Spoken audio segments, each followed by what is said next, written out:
नमस्कार। Base metal weekly outlook की अगर बात करें तो पूरे बेस मेटल पैक के अंदर हमने एक अच्छी खासी रिकवरी देखी। खास करके कॉपर की अगर बात करें तो बार-बार प्राइसेस तो 804, 805 का सपोर्ट लेता हुआ दिखाई दिया और अब हम देख रहे हैं करीबन 2.5-3% की तेजी के साथ कॉपर 810 के ऊपर ट्रेड कर रहा है।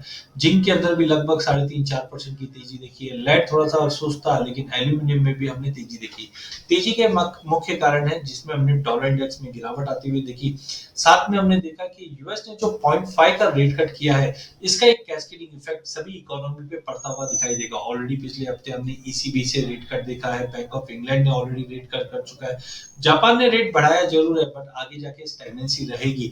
लेकिन चाइना पे सबकी नजर टिकी हुई है क्योंकि चाइना आगे जाकर रेट कट भी कर सकता है और इकोनॉमी को संभालने के लिए स्टिमुलस भी दे सकता है जिसका एक पूरा सपोर्ट हम पूरे बेस मेटल पे पड़ते हुए देखेंगे। लेकिन जैसे जैसे हम सितंबर अक्टूबर में एंटर करेंगे हम देख सकते हैं वेदर को लेकर चिंता चाइना में बढ़ेगी क्योंकि इस बार भी ठंड अच्छी रहेगी तो जनरली हम देखते हैं ठंड के टाइम पे प्रोडक्शन में कर्टलमेंट आता है। वैसे भी भाव काफी नीचे है तो प्रोड्यूसर्स अपने अपने प्रोडक्शन कर्टल करेंगे जिसके चलते अगले हफ्ता 15 दिन की अगर बात करें तो पूरे बेस मेटल में हम अच्छी तेजी देख पाएंगे। तो सबसे पहले कॉपर की बात करते हैं। कॉपर में मुझे लगता है कि प्राइजेस ने अब 800-805 का एक स्ट्रॉन्ग बेस बना चुका है। तो कॉपर में 810 के करीब लेके चलिए।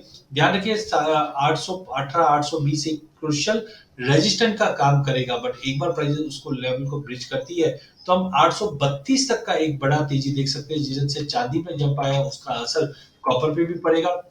सप्लाई साइड भी हम देख रहे हैं थोड़े से कंसर्न्स थे जिसकी वजह से प्राइसेस को सपोर्ट मिला बट नजरें अब चाइना की तरफ रहेगा। वहीं जिंक के अंदर हमने देखा जो सरप्लस था वो स्क्वीज होता हुआ दिखाई दे रहा है और डोमेस्टिक मार्केट चाइना में हमने डिमांड बढ़ती हुई देखी, प्रीमियम बढ़ते हुए देखा जिसका सपोर्ट आराम से मिलता हुआ दिखाई देगा। टेक्निकली अगर देखा जाए तो दायरा 265 से 270 का रहेगा। 270 का लेवल एक बार ब्रीच होता है तो एक सीवियर शॉर्ट कवरिंग प्राइसेस में आती हुई दिखाई देगी जो 279 से 280 तक का भी लेवल अगले 15-20 दिनों में देखने मिल सकता है। तो पूरे बेस मेटल पैक के अंदर मुझे जिंक के अंदर टेक्निकल ब्रेकआउट बहुत स्ट्रांग दिखाई दे रहा है। उसके बाद कॉपर दिखाई दे रहा है।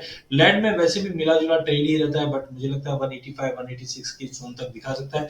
लास्ट अगर एल्यूमिनियम की बात करें तो यहाँ पे हम पावर इंडस्ट्री की डिमांड और साथ में सप्लाई साइड भी कुछ कंसर्न्स थे जिसकी वजह से प्राइसेस ने पिछले एक हफ्ते के अंदर 3% से ज्यादा की तेजी दिखाई।